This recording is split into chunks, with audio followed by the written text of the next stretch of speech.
Don't y'all notice that a lot of women do things for like what women like? Men don't like a lot of the things that we do. I don't think men like lashes. Hey, so this question is for Black men and Black men only. So if you're not a Black man, please don't respond. Also, please send this to single Black men. So, Black men, if you saw me walking on the street, would you be like, hey, what's up? Or would you be like, nah, keep it pushing? Right from the horse's mouth. I never get the first time I was honest with my doctor and told him how many sexual partners I had. Like, I used to always be like 2 or 3, knowing I had like 56 at the time, you know what I mean? Black women, if there was ever a time to listen to Black men, this is it. This is now y'all's time to listen to what we as Black men have to say. A new poll conducted by the NAACP that was released Friday found that more than 25% of Black men under 50 years old support Donald Trump over Kamala Harris. Black men are the most oppressed class of men on this planet. A little bit of house cleaning before we get started. For those who've been rocking with me from day one, I appreciate the support. For those who may be new here, coming in or out the door for me, don't forget to like, comment, subscribe, get it cracking in the comments. Every bit of your engagement absolutely helps promote me into the YouTube algorithm. I thank y'all for the support. Now let's get to it. Drop the video. Don't y'all notice that a lot of women do things for like what women like? Men don't like a lot of the things that we do. I don't think men like lashes. No, I think they hate lashes. I want to know why men hate wedges so much. I've had men actually say like, I hate wedges. Like it's a thing. So maybe it's just like because it's close to like a chunky heel. Like those, those new chunky Pradas that everyone's wearing? Yes. I don't think men like those.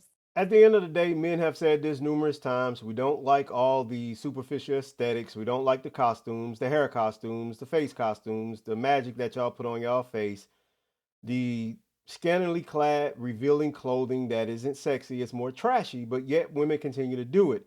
And the reason that women continue to do it is because I've said it once, I said it twice, and I'll say it again. Women are in constant covert competition with one another. They're not in open competition, they're in covert competition. And this is why women do the things they do. I had to come to realize that a long time ago. Women are in competition with one another. They just don't do it out in the open, right? This is why when we say we don't like the lashes, they still wear them because all the other women in their circle are wearing the lashes. And they want to compete with those women on the aesthetic level of who can rock it the best. So when we say we don't like the hair costumes and yet they still wear the hair costumes and not their natural hair, they're doing it because the bulk of women that they know are on social media or in their circle or in society are wearing the hair costumes. So they continue to wear it, not because they're trying to satisfy some man. No, I don't believe women are doing anything for men. I think they're doing it mostly to be in a competition to keep up with the Joneses of the women hierarchy, right? The women's hierarchy, I should say. They're in competition with one another, and that's just all it is to it. And the ladies will never admit it. I know they won't. I've seen them on social media say, nah, that ain't true, but it is true. Y'all are in constant competition with each other. It's just not out in the open because y'all are too cowardly to actually stand in your shit and say, girl, I'm competing with you for men, resources, and status, and attention, and validation, and I'm going to get mine however I have to get it. That's what y'all need to be saying because that's exactly what y'all are doing. Hey, so this question is for Black men and Black men only. So if you're not a Black man, please don't respond. Also, please send this to single Black men. So, Black men, if you saw me walking on the street, would you be like, hey, what's up? Or would you be like, nah, keep it pushing? And just disregard the cowboy hat. I just wore the cowboy hat just because it went with my outfit for today. But just want to know, are there any Black men out there looking for a Black queen? Just anyone, or are you all taken? Just need some clarification. Okay, thank you. Bye. I think if most men saw a woman like yourself, which you're not bad looking, you're pretty attractive, would still keep it pushing. Not because of anything aesthetically that's wrong with you, because of the perceived attitude. There are a lot of women who are into high-powered rejection. They'll embarrass a man for the validation or attention of the crowd. So men have learned to stay away from that type of rejection. And not to mention the fact you got plenty of misandrists online that spew hatred towards men and saying that women don't want to be approached, leave us alone. We want to go about our business. We don't want to smile for y'all. We don't want to say hello. We don't want to be nice or pleasant. So men have taken cues from the misandrists basically online and just staying away from all women, regardless if you are that ilk or not. And you cannot be mad at men for trying to protect themselves. And I get it, young lady. I get it. You're looking for love, and there's nothing wrong with looking for love. But I would suggest to you that you frequent places where men are comfortable, where you don't have a crowd or plethora of women surrounding a guy if he's trying to talk to you. Go to places by yourself. Go there alone.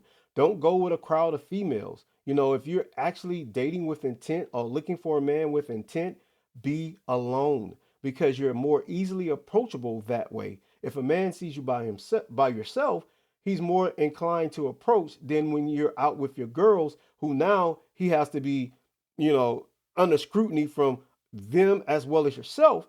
And like I said at the top here, a lot of women are into just nuclear rejection of men and embarrassing men, and men have learned to stay away from that.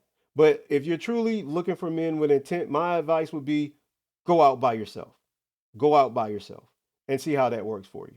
Right from I never get the first time I was honest with my doctor and told him how many sexual partners I had. Like, I used to always be like 2 or 3, knowing I had like 56 at the time, you know what I mean? And one day I just was like, yeah, I got 82. And he damn near choked on his spit. I thought I was about to witness him pass away. Dramatic as fuck. Yes, very much so. Like, you doing too much. Put the shit in the computer and give me my prescription for my chlamydia. I'm not gonna lie, 82 is a lot, but not really. Not really. I mean, a lot of women nowadays got body count in the hundreds. And that 82 number, I believe she's still capping on that. Because if you need antibiotics for chlamydia, that means you're promiscuous as hell. You're out here selling box, slinging box, giving it away. You're doing something. And I know you're not in a committed relationship because not with no 82 damn bodies, you're not. You're out here thotting it up, bopping it up, and you're out here passing STIs and STDs around like you're supposed to. This is what I say. Why, if you look at the numbers, a lot of black women are leading in STIs and STDs because of promiscuity. You believe that it's absolutely okay and acceptable to be as promiscuous as possible. You're throwing your box around like it doesn't have an expiration. You're throwing your box around as if it cannot contract or catch something, and it can.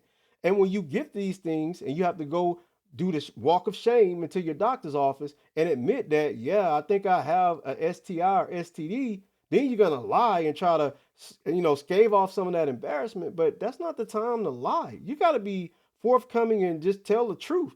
I'm out here slinging box around like it's candy. And I'm just giving it out to whoever who has the trick or treat bag and saying trick or treat. I'm throwing my box out there. So y'all have to realize something, ladies, right? I know feminism tells y'all, it's okay to be sexually liberated and, have casual and consensual relations with men. But in the long run, you're only hurting yourself and you're just giving men access to something that they didn't earn. And this creates a skewed dynamic in the dating market where men believe that, certain men, I should say, that it should come easy. And then y'all whine and complain that men are no longer putting effort forth to date y'all and to attain that box. But when you're giving it out free of charge to every guy you find attractive, then you cannot expect men to not have that expectation that it should be easy because he's seen Tom, Dick, and Harry down the street get it for free. And you want to charge him a premium? I don't think so. So this is what I say at the end of this right here, and I'm going to wrap it up. STIs and STDs are serious. Black men, black women, y'all need to take that shit serious because you can contract something that you can't get rid of with penicillin or antibiotics. So y'all better take heed and realize that just because someone doesn't tell you their body count doesn't mean it isn't high. Just because someone doesn't tell you the truth doesn't mean you should take that into, on yourself to not protect yourself from a potential STI, STD, right? Just because someone isn't telling you the truth doesn't mean you shouldn't be on a straight path of trying to keep yourself from getting something because they're not being forthcoming. That's what I'm trying to say. You right? So protect yourself regardless if someone is being honest with you or not. That's what I'm trying to say. And let's go to the next one. Black women, if there was ever a time to listen to black men, this is it. This is now y'all's time to listen to what we as black men have to say.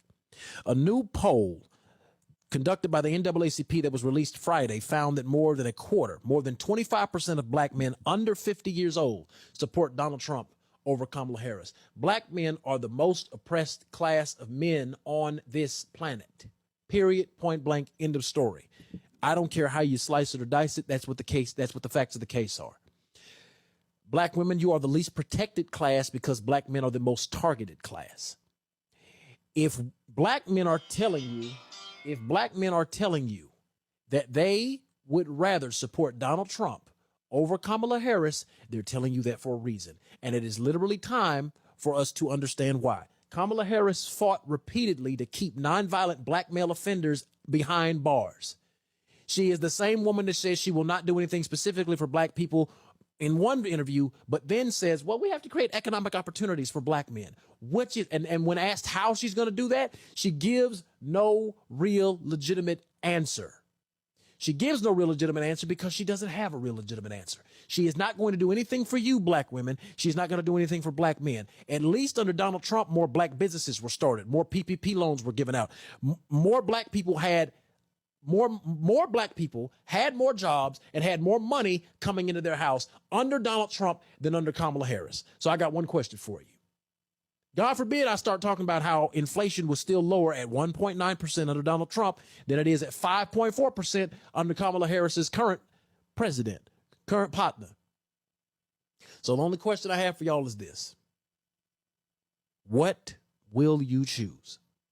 You gonna choose somebody that's gonna lie to you and all my divine nine brothers, it's a code switch. Put on the black accent when it's convenient. Or are you gonna side with the guy that never acts like he's black, that never pretends to be black? He is who he is, and he does what he says he's gonna do. I don't know about y'all, but I'm voting for the guy that says I'm not taxing overtime. I'm voting for the guy that's gonna try to pass a law where no taxes on overtime. I'm voting for him. Because that's more money in my pocket. That's more food on my table. That's longer than I get to keep this fine roof over my head. You did. By the way, this is the real Dr. Julio. This is a moment of him not pandering, right? This guy is normally on a misandrist train. Black men are the problem. Black men this, black men that, black men, blackity black, right? But see, this is where he really has the truth to come forth, right? This is where he leans politically. All that nonsense pandering he does to black women, when it comes to his political affiliation, and when it comes to what actually keeps money in his pocket, the roof over his head, and, that serves his interest, it ain't pandering to black women. Surprise, surprise. This is what I tell y'all about listening to panderers. You never know who they really are until something like this raises his head. Like, this election is pretty serious for people like him. He wants to keep his money. And the person that's going to keep him with his money, surprise, surprise, is Donald Trump. Because we know liberals and Democrats love social programs. And a lot of those social programs are corporatism to big LLCs and corporations, not to the little people. They like corporate welfare. They like corporate socialism. They don't like socialism that impacts the little people. They like corporate socialism. But see, he knows that. See, this is what he does when he's not pandering to black women for the almighty dollar. This is the true Dr. Julio here. This isn't the guy that normally has all these negative things to say about black men with no statistics to back it up, or, using the statistics out of context. No, this is the real Dr. Julio here. See, he has something to lose in this election. So he had a moment, he had a slip where he had to actually show y'all who he was. And he was like, no, we ain't voting for this. I need y'all to vote for the person that's going to keep me with my money. I need y'all to vote for the person that's going to keep more in my pocket than take out. And this is the real Dr. Julio, ladies and gentlemen, especially to the ladies who buy into his pandering. This is who he really is. This is where his political affiliation lies. Doesn't lie with liberalism, doesn't lie with Democrats, doesn't lie with the party that's for transgenders and LGBTQ plus. No.